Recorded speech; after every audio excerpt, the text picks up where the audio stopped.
I want to show you how to add motion blur to zoom in Premiere Pro. Go over to Effects and search for the Transform effect and drag it on top of your video clip. Now, move the timeline slider to the part of the video where you want to add the motion blur zoom.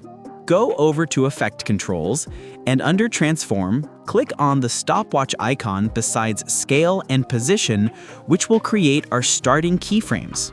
Uncheck the Use Composition's Shutter Angle option and increase the value of shutter angle to 360. This is what will give our zoom effect some blur.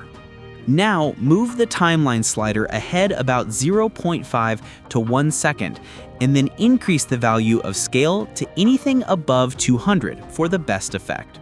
You can also reposition the frame using the X and Y position controls to focus in on a specific part of your video for the zoom effect. Everything is ready. Let's see the result. Let's solve together. Put your like and subscribe.